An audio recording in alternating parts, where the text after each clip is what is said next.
우리나라 전역에는 금맥이 있다고 해도 과언이 아닐 정도로 굉장히 금이 많은 지형입니다. 바가지에다 모래를 담아서 이렇게 펜질을 하다 보면은 금조각들이 몇 개 발견되는데 운이 좋으면은 금방 몇 냥의 이익을 거둘 수 있고, 그런 아무것도 없을 것 같은 태광에서 열심히 캐다가 드디어 금 대박이 납니다.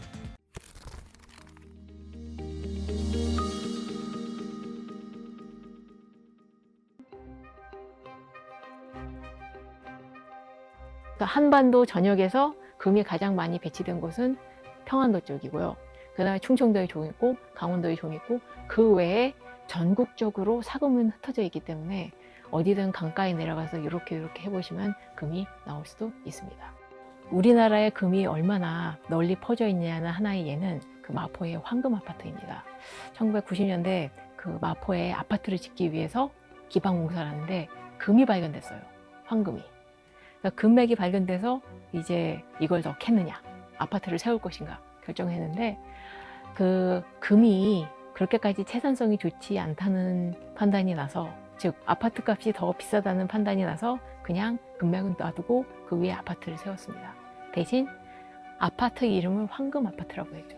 그냥 금이 있는 게 아니라 돈이 될 만큼 많은 금이 개발되는 광맥은 이제 많이 없어졌고, 지금 우리나라에 한 경기도만 하더라도 한 10군데 정도인데 차츰 폐광되고 있습니다. 조선시대 그리고 세종 때 실록을 보면은 이런 이야기가 있습니다. 우리나라는 금과 은이 많지 않다. 그렇게 얘기되었는데, 그런데 사실 따지고 보면 우리나라 전역에는 금맥이 있다고 해도 과언이 아닐 정도로 굉장히 금이 많은 지형입니다. 근데 왜 세종 때는 우리나라엔 금이 없나 라고 얘기한 것은 중국에 금과 은을 바쳐했기 때문에, 그걸 어떻게든 양을 줄여버리려고 해서 조선시대 초기만 하더라도 만약에 금광이나 은광이 발견되면 일부러 파묻었어요. 그리고 신하들을 보내서 중국 황제한테 호소했죠. 우리는 금과 은이 나지 않으니까 내는 거 좀 줄여주세요. 그래서 간절하게 빌어서 결국 금과 은을 안 내게 된 것을 아주 온 나라가 축하할 정도였습니다. 그리고 조선시대 정조 때에 굉장히 금광이 인기가 있었다는 사례가 있는데요. 그 수안에 금광이 여러 곳이 발견되게 됩니다. 그러자 그 일대의 백성들이 일제히 농사일 하던 것을 다 내려놓고 금을 찾기 위해 우르르 몰려가서 순식간에 10만 명이 사는 도시가 만들어졌다고 할 정도입니다. 그래서 당연히 광부도 있고, 그 광부들에게 먹을 걸 파는 사람, 그 광을 캐기 위한 그 장비를 파는 사람, 그러게 모든 그 시장이나 그런 것들이 만들어져서 갑자기 급속도로 도시가 만들어져서, 이게 어떻게 보면 국가로서는 큰일이잖아요. 갑자기 도시가 만들어졌기 때문에 정약용을 비롯한 많은 관리들이 이거 빨리 없애버려야 된다. 금을 캐느라고 백성들이 자기 할 일, 그 농사일 내팽개치고 가는 것은 이건 천부당 만부당한 일이다 라고 해서 굉장히 많이 비판을 합니다. 국가가 원하는 것은 백성들이 열심히 한자리에서 농사 지으면서 평온하게 사는 거지, 금 대박을 누리면서 광산으로 달려가는 일은 아니었거든요. 당시 백성들이 굉장히 가난하고 힘들었기 때문에 금광에 도전할 수밖에 없었다라는 증거가 박지원의 열알기에 나와 있습니다. 박지원이 이제 그 친척 형을 따라서 중국에 가는 와중에 그 압록강을 건너가게 됐는데, 그 와중에 금을 캐는 가족들을 만나게 돼요. 근데 너무나도 가난하고 가지고 있는 재산이란 게 그 바가지 몇 개밖에 없어요. 이 바가지를 어떻게 하냐면 바가지에다 모래를 담아서 이렇게 펜질을 하다 보면은 금조각들이 몇 개 발견되는데, 운이 좋으면은 금방 몇 냥의 이익을 거둘 수 있고, 없으면은 그냥 굶고. 근데 그 사람들이 너무너무 가난해 보이는 거예요. 그래서 박지원이 그 사람들과 함께 얘기해 보다가 인정을 해요. 농사를 짓는 것보다 금을 캐는 것이 이익이 더 되겠다. 그러니까 조선 후기로 갈수록 백성들의 삶이 너무 어려워지니까 금광에 달려갈 수밖에 없는 거예요. 광산 용어들 중에 아직도 남아있는 것들이 있어요. 토지를 돌아다니면서 여기에 광물이 있겠다라고 찾는 사람들이 있어요. 구멍 같은 걸. 그래서 이 구멍에 그 금과 은이 있을 것이다 라고 하면서, 그러면 이거는 내 거, 그렇게 돼서 이 사람들을 혈주라고 해요. 그러니까 이 광맥을 처음 캐는 이 있을 만한 곳을 찍은 사람, 그러면은 이 사람이 어떻게 하면은 이제 홍보를 해요. 여기 보면 분명히 은이 나올 거다, 금이 나올 거다. 그렇게 되면은 누구를 구하냐? 바로 물주를 구해요. 물주가 바로 여기서 나온 사람인데 바로 이 캐는데 필요한 돈을 내는 사람들. 요즘도 지금 물주 잡아야지라는 말 표현 쓰잖아요. 여기서 온 거예요. 그게 물주가 생기고 그 다음에 또 이걸 또 파야 되잖아요. 그럼 일반 광부들을 동원하게 되고 이 광부들을 관리한 사람이 바로 덕대인데 그 광부를 캐게 하고 그리고 이제 여러 가지 질서 정리도 하고 그런 사람들. 조선시대의 골드러시는 그 일제시대 때의 황금광 시대에 비하면 아주 얌전했습니다. 일제시대 때의 그 골드러시, 그러니까 정확히 말하면 완전히 그거는 황금광 시대라고 할 수 있는데, 이거는 전봉관 선생님의 황금광 시대라는 책에서도 잘 다뤄져서 볼만한 내용인데요. 당시 전 세계는 금본위제를 실시하게 됩니다. 황금이 하고 같은 양의 화폐를 준비해서 그걸 통해서 자기 나라의 화폐의 가치를 인정하게 하는, 자기 나라의 화폐의 가치를 유지하기 위해서 그만큼의 금을 확보하려고 들거든요. 맨 처음에 영국이 시작하고 다른 나라도 같이 해봤다가 이게 실패로 돌아갑니다. 도저히 그만큼의 양의 금을 확보할 수가 없기 때문에. 그랬는데 일본이 이 금본위제에 좀 늦게 뛰어들어요. 근데 어쨌거나 일본은 자기 나라의 국가의 힘을 늘리기 위해서 자기 나라 화폐만큼의 금을 확보하려고 했고, 그 금을 확보하기 위해서 산금 정책을 장려합니다. 금을 찾아내라, 금을 생산해내라, 금을 캐내라. 그래서 눈을 돌린 게 바로 조선의 탄광대입니다.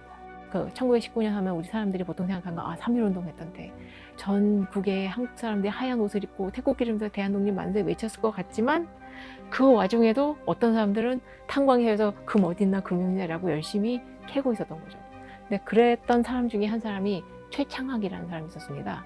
이 사람은 사실 교육도 잘 못 받고 그냥 한마디로 약간 좀 파랗고라고 해서 이제 그 탄광을 다니면서 금 어디 있나 막 이렇게 캐던 사람인데 자신의 그 삼성 금광에서 엄청난 양의 금을 발견하게 되면서 일약 대박을 터뜨립니다. 이 사람에 대해서 인상이 되게 당시 사회적인 인상이 되게 좋을 수밖에 없었던 게 이 사람이 금광을 발견한 게 1923년이거든요. 이 당시 조선인 부자하면 누구냐면 다 신일파들이었어요. 그런데 최창학은 그렇게 교육도 많이 못 받고 그리고 어쨌거나 탄광일을 열심히 해서 조선 사람이 자기 눈으로 부자가 된 거예요.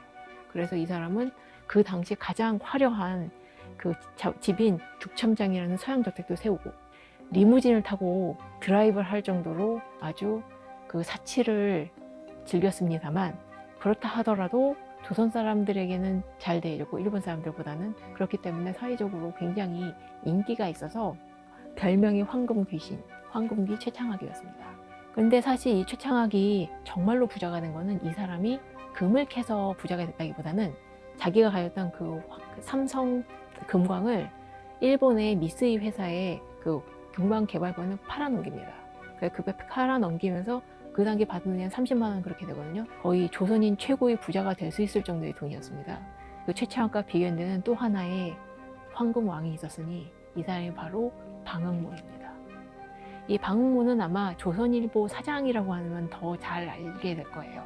그전에는 동아일보 지구부장도 맡고 그랬었다가 황금에 뛰어들어서 3년간을 파면서 이제 다 망했구나 했던 시절 와중에 여기서 역시 노다지가 발견되면서 이 사람도 일약 스타로 떠오릅니다. 이 사람이 발견된 건 삭주의 교동광산입니다. 황금광산의 개발권을 일본 회사에 팔아넘기면서 막대한 돈을 챙기게 되고 이 막대한 돈으로 그 당시 폐간 위기에 있었던 조선일보를 사들여서 사장으로 취임합니다. 방모는 사회에 기여를 굉장히 많이 했어요. 안창호나 한용운 같은 사람, 그리고 이광소 같은 당시 문학가나 독립운동가들에게도 돈을 많이 보조를 해줬어요. 기적적인 대박이 터진 일들이 꽤 많았습니다. 김정숙이라는 사람이었습니다. 그 당시 19살 정도였는데 공중전화의 교환원을 일을 했었거든요. 그 당시에 공중전화 교환원이라면 굉장히 똑똑하고 지식도 있고 있는 그런 엘리트 여성이었는데 결혼을 금광에 미친 사람하고 하게 되면서 인생이 좀 나락으로 빠지게 됩니다. 이 남편이 금을 찾겠다고 가족을 버리고 강원도로 가버려요. 정선으로. 그래서 이 김정숙이라는 사람이 남편을 찾으려고 찾아갑니다. 찾아가서 남편을 데리고 오지는 못하고 옆에서 같이 금 캐게 돼요. 이 금 캐는 일이 잘 되지 않았어요. 정확히 말하면 잘 되려고 할 때마다 회방이 들어왔어요. 좀 어떻게 캐서 금이 좀 나왔다 싶으면 어디선가 나타난 시아주머니가 이 금맥을 싹 뺏어가고 이 사람들을 더 없는 대로 내쫓아버려요. 그 사람이 여긴 정말 아무것도 안 나오겠다 싶은 광산 하나를 그냥 이 부부한테 줘버려요. 그래서 이 부부가 그런 아무것도 없을 것 같은 폐광에서 열심히 캐다가 드디어 금 대박이 나온 거예요.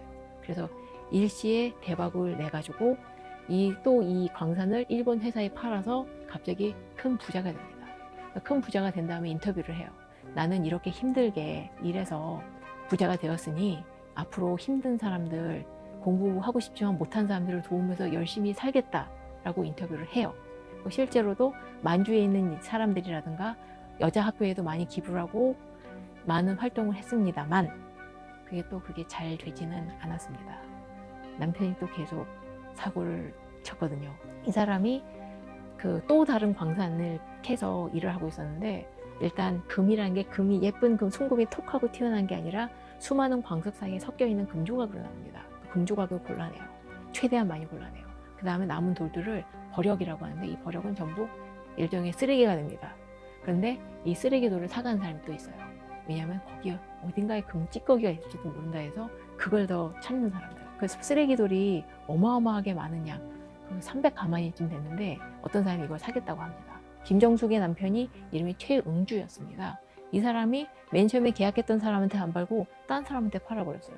그것도 더 비싼 값도 아니고 더 싼 값에 그냥 확 팔아버린 거예요. 그러니까 원래 이 쓰레기 돌을 이러던 사람이 소송을 겁니다. 분명히 그 쓰레기 돌에는 금이 있었고 금이 아주 많이 있었을 거고 그 금의 돈을 내놔라 하면서 소송을 걸어요.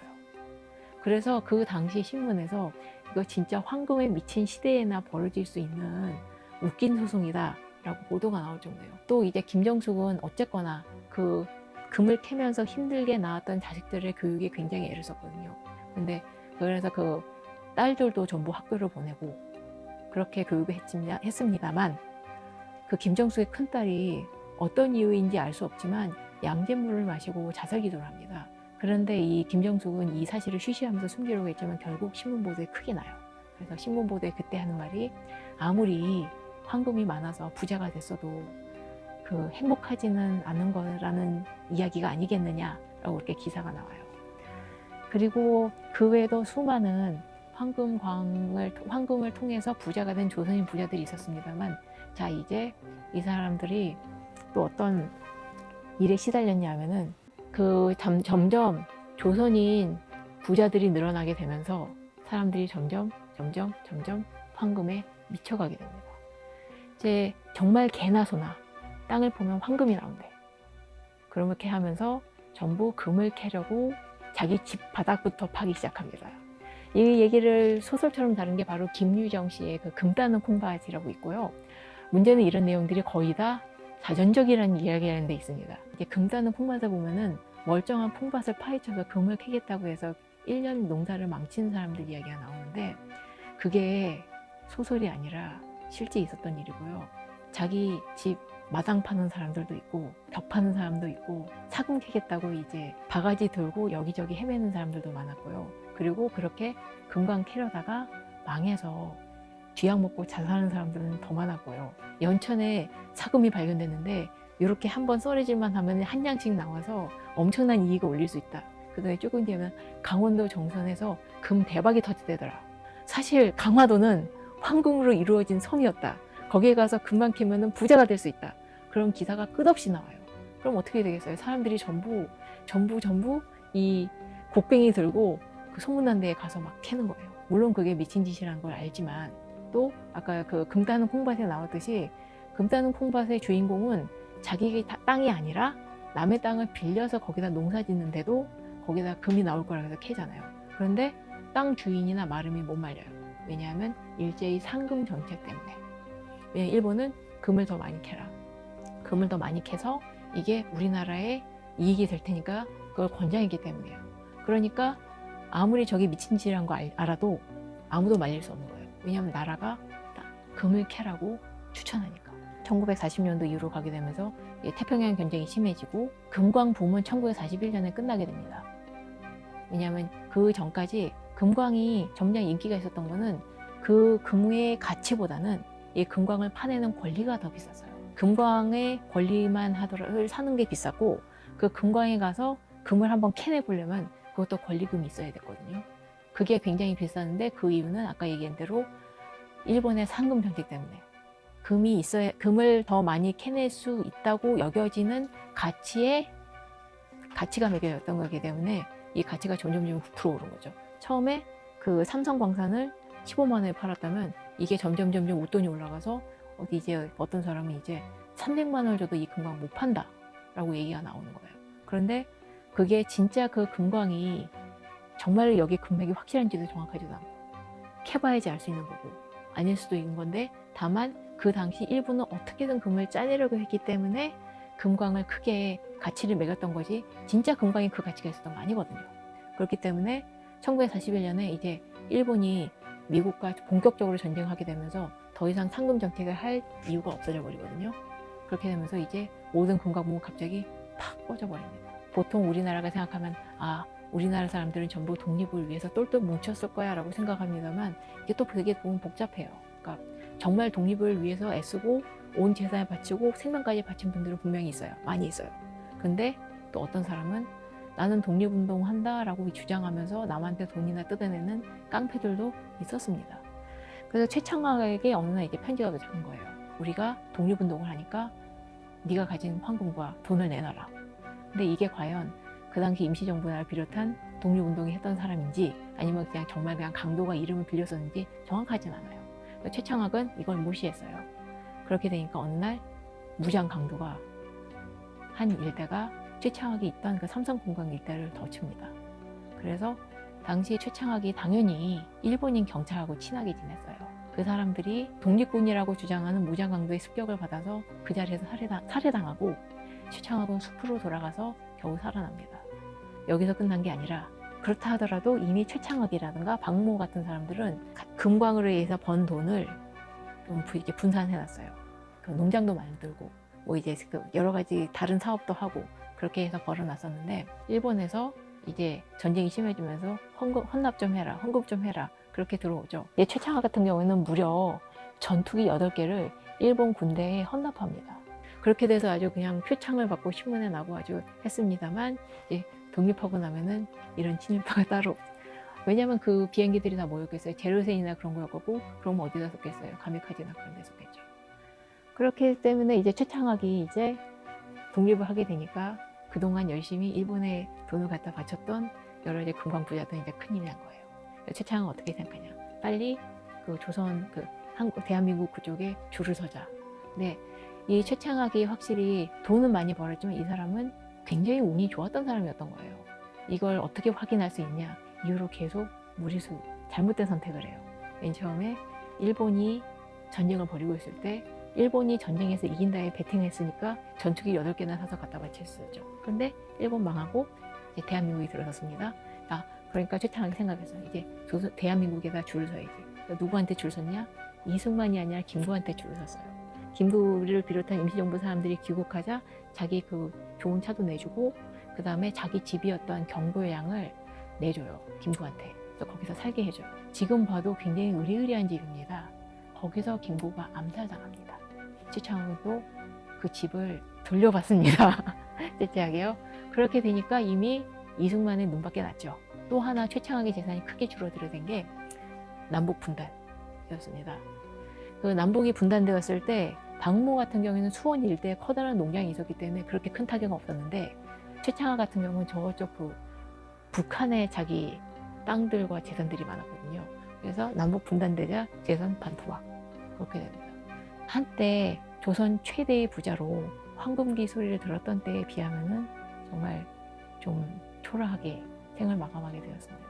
그리고 박모 씨 같은 경우에는 이 사람은 더 드라마틱한 게 6.25 전쟁이 벌어지고 그래서 이제 북한이 쳐들어오게 됐을 때 다른 사람들은 전부 피난하게 되는데 박모는 피난하지 않았습니다. 내가 왜 피난해야 되냐라고 해서 서울에 남아 있었는데 서울에 남아 있을 때 그때 납북이 돼서 북한으로 끌려가다가 그 살해당한 것으로 완료돼서 지금 언제 어떻게 죽었는지 아직도 알려져 있지 않습니다. 황금으로 이제 부자가 된 사람들은 어떻게 또 이제 인생이 참 편안하지는 않더라고요. 여러 가지 순환을 겪었는데 그럼에도 불구하고 그 조선시대에 얼마나 사람들이 황금에 미쳐 있었느냐는 소설이나 기사 그런 거 보면 정말 온갖 별의별 일들이 벌어졌습니다. 그 당시 신문들을 하나하나 읽다 보면 정말 황금에 미쳐서 가족들을 다 버리고 자살도 하고 열심히 모았던 온 재산을 다 날려버린 사람 이야기도 나오고 그런 거 보면 되게 가슴 아파요. 그 사람들은 전부 부자가 되고 싶어서 그런 거였는데 또 한편으로 그럴 수 있었던 게 일제시대가 되면서 조선 사람들이 부자가 될 수 있는 방법은 그런 거밖에 없었던 거죠. 왜냐하면 이미 대부분의 부자들은 일본인들이었거든요. 그 당시 시대에 지게 깔려 있었던 건 절망이에요. 어떻게 해도 부자가 될 수 없고 어떻게 해도 이 가난에서 벗어날 수 없으니까 혹시 이 땅 밑에 내 발 밑에 황금이 있을지도 몰라. 그 황금을 찾아내면 난 부자가 될 수 있어. 어리석은 희망에 매달렸지만 그걸 과연 어리석다고 할 수 있을까? 어쩌면 시대와 너무나도 무거운 현실에 짓눌린 사람들의 마지막 선택이 아니었을까? 그런 생각이 들기도 해요. 지금 이 시대에 그 코인에 올인했다가 그 많은 손해를 본 사람들이 나오고 있는데 그 사람들을 어리석다고 말할 수 없는 이유가 옛날에도 비슷한 일들이 많았거든요. 사실 역사는 진짜 항상 똑같은 일이 반복되진 않지만 비슷한 일이 계속되긴 하거든요. 저는 황금광 시대의 이 슬픈 사연들을 보면서 코인의 시대가 다시 오버랩 되더라고요. 행운은 누구에게나 찾아오지 않고요. 설령 행운이 오더라도 그게 언제 떠날지 모른다는 것은 지금까지 봤던 황금광 시대의 위대한 황금 부자들이 보여준 바라고 생각합니다.